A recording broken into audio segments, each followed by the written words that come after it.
दोस्तों, दिल्ली में विधानसभा चुनाव से पहले नेताओं का पार्टी बदलने का सिलसिला लगातार जारी है।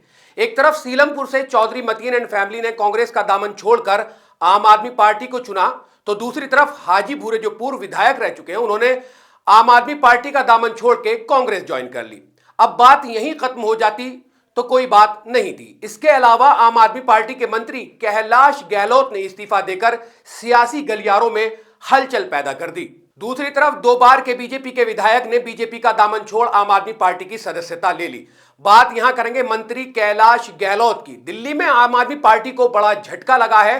पार्टी के वरिष्ठ नेता और परिवहन मंत्री कैलाश गहलोत ने आपकी प्राथमिकता सदस्यता से इस्तीफा दे दिया है। सूत्रों की माने तो इनका इस्तीफा स्वीकार भी हो गया है। इस्तीफा देते हुए कैलाश गहलोत ने आम आदमी पार्टी के राष्ट्रीय संयोजक अरविंद केजरीवाल को एक पत्र लिखा, जिसमें उन्होंने कई आरोप लगाए हैं। उन्होंने अपने इस्तीफे में लिखा कि सबसे पहले मैं आपको एक विधायक और एक मंत्री के रूप में दिल्ली के लोगों की सेवा और प्रतिनिधित्व करने का सम्मान देने के लिए ईमानदारी से धन्यवाद देना चाहता हूं। लेकिन साथ ही मैं यह भी बताना चाहता हूं कि आज आम आदमी पार्टी के सामने गंभीर चुनौतियां हैं। ये आरोप लगाए हैं उन्होंने खत लिखकर। क्या आरोप है वो मैं आपको बता रहा हूं। चुनौतियां पार्टी के भीतर से हैं, उन्हीं मूल्यों से जुड़ी हैं जिनके कारण हम आम आदमी पार्टी में आए हैं।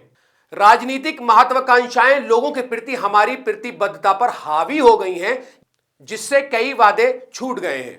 यमुना नदी आप जानते हैं, इस पे सफेद झागों की एक परत जम जाती है। उसको लेकर भी गहलोत ने आगे लिखा कि यमुना नदी को ही ले लीजिए, जिसे हमने स्वच्छ नदी बनाने का वादा किया था लेकिन कभी पूरा नहीं कर पाए। अब यमुना नदी शायद पहले से भी ज्यादा प्रदूषित हो गई है।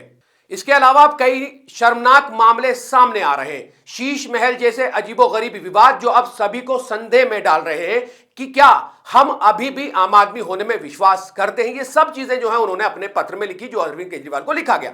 और एक और दर्दनाक बात यह है कि लोगों के अधिकारों के लिए लड़ने के बजाय हम केवल अपने राजनीतिक एजेंडे के लिए लड़ रहे हैं। इससे दिल्ली के लोगों को बुनियादी सेवाएं देने की हमारी क्षमता भी बुरी तरह से कम हो गई है। अब यह स्पष्ट है कि अगर दिल्ली सरकार अपना अधिकांश समय केंद्र से लड़ने में बिताती है तो दिल्ली की तरक्की नहीं हो सकती है।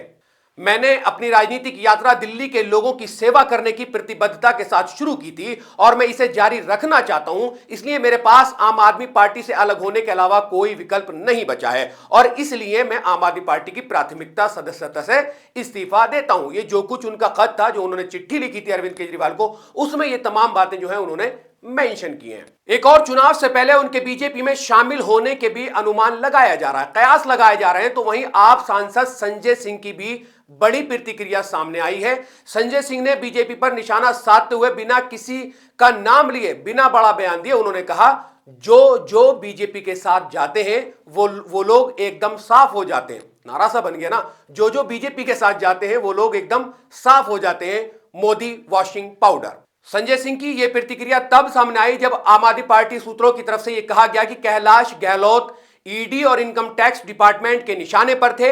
उनके ऊपर ईडी और आईटी की कई रेड हो चुकी हैं। ऐसे में आप नेताओं का दावा है कि इसी वजह से कैलाश गहलोत ने पार्टी छोड़ी और अब वह बीजेपी में जा सकते हैं। आम आदमी पार्टी सांसद ने कहा, कैलाश गहलोत का इस्तीफा भारतीय जनता पार्टी की घिनौनी राजनीति और षड्यंत्र का हिस्सा है।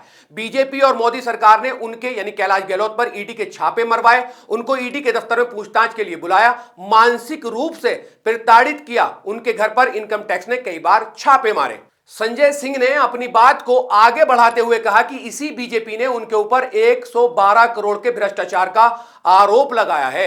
उनके ऊपर दबाव बनाया गया, जिसकी वजह से कैलाश गहलोत ने ऐसा फैसला लिया है। जो कुछ उन्होंने फैसला लिया है, इस्तीफा जो दिया है आम आदमी पार्टी से, संजय सिंह ने उसकी व्याख्या की, बताया कि बीजेपी से और ईडी के डर से जो है कहीं ना कहीं वो मानसिक रूप से जो है प्रताड़ित होकर उन्होंने ये फैसला लिया। संजय सिंह ने कहा कि उनके पास बीजेपी में जाने के अलावा कोई रास्ता नहीं बचा था।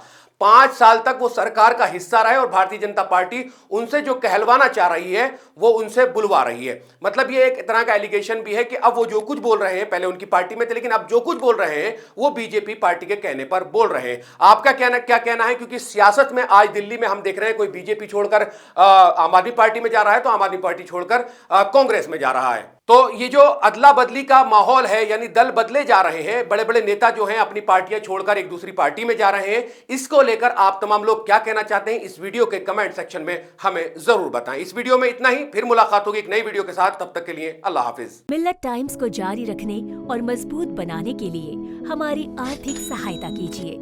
ये एक आजाद मीडिया हाउस और कमजोरों की आवाज है। आप हमें देखें, सुने, पढ़ें और हर महीने ज्यादा नहीं, सिर्फ 100 रुपए से मदद करें।